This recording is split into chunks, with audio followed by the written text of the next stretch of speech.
Halo teman-teman, saya lagi di Stanley Beach di Hong Kong ya. Ini adalah cita-cita impian saya dari dulu, yang dimana saya melakukan pekerjaan yang dulu banyak sekali orang tidak mau lakukan dan tidak mau kerjakan. Tapi sekarang bisa saya lakukan di mana orang lain tidak bisa melakukan seperti saya. Jadi saya bisa kapanpun saya pergi, saya suka mau. Seperti salah satunya adalah liburan saat ini. Nah, untuk bisa mencapai itu perlu beberapa hal yang saya mau share di sini, yang gimana sih kita bisa mendapatkan ya kebahagiaan yang sebenarnya, yaitu pada saat kita menjalankan energi. Nah, ini yang saya lakukan. Hal yang pertama kali, saya selalu menempatkan diri saya seperti gelas kosong. Jadi setiap kali saya mau belajar sesuatu, saya benar-benar meninggalkan rasa tahu saya yang sebelumnya.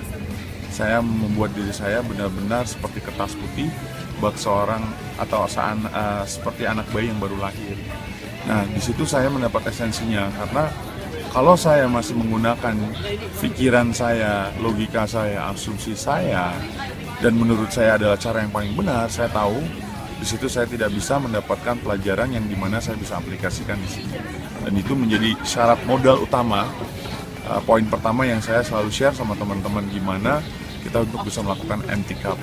Nah, pemahaman yang kedua yang saya selalu share ke teman-teman yaitu adalah semua masing-masing dari kita harus punya alasan yang kuat kenapa kita melakukan apa yang kita lakukan sekarang itu, apapun itu, termasuk saya konsentrasinya sekarang ini mengerjakan energi. Nah, saya percaya bahwa Tuhan ciptakan manusia itu tidak ada yang sia-sia. Setiap orang punya potensi yang sangat besar untuk dirinya. Cuma yang jadi masalah adalah mereka tidak punya kesempatan dan tidak tahu caranya. Jadi buat teman-teman di luar sana, jangan pernah berkecil hati bahwa semua kita diciptakan Tuhan 24 jam sehari. Yang jadi pertanyaan adalah, kenapa ada orang hidupnya berhasil? Kenapa ada orang hidupnya biasa aja? Kenapa ada orang hidupnya susah? Itu dikarenakan mereka tidak punya kesempatan dan tidak tahu caranya. Saya teringat waktu itu ada orang Bandung yang bercerita dengan saya bahwa pada saat kamu bekerja, Joko, kamu harus ingat, kamu harus membangun sistem, bukan menjadi sistem. Hitungannya seperti ini, kalau kamu bekerja, jam kerja kamu ketakar saat satu hari 8 jam dengan gaji sebulan yang kamu terima, berarti hitungan jam kerja kamu adalah 8 dikali 30 hari, yaitu 240 jam. Tapi kamu mesti ingat, pemilik perusahaan itu juga ciptaan Tuhan 24 jam sehari. Sekarang jadi pertanyaan adalah, berapa karyawan yang dia punya untuk bekerja buat dia?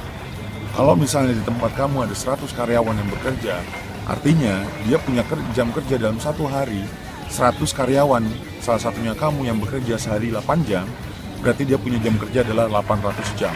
Dikali omsetnya dia sebulan, kali 30 hari, berarti dia punya jam kerja 24.000 jam. Dan ini yang kamu harus ingat. Setiap orang pasti punya impian, punya cita-cita yang dia inginkan untuk meraih kesuksesan yang abadi, yang sejati maksudnya. Tapi pada saat dia bekerja hanya mencapai 8 jam sehari, dia dihadapkan dengan kenyataan hidup yang akhirnya apa? Mereka pada takut untuk bermimpi. Jadi kalau kamu masih bekerja jadi sistem, kamu mimpi di tengah hari bolong, karena kamu tidak akan pernah bisa mewujudkan. Kecuali kalau kamu bekerja membangun sistem dan punya sistem.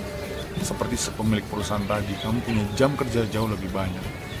Nah, pemahaman yang ketiga yaitu pada saat kita bicara konsepnya sebuah kesuksesan, banyak sekali orang punya opini dan pendapat masing-masing tentang apa itu sukses.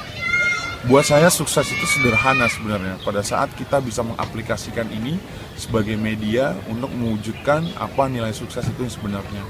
Ada seorang motivator dari Amerika mengatakan untuk sukses itu sebenarnya sederhana, tapi tidak mudah.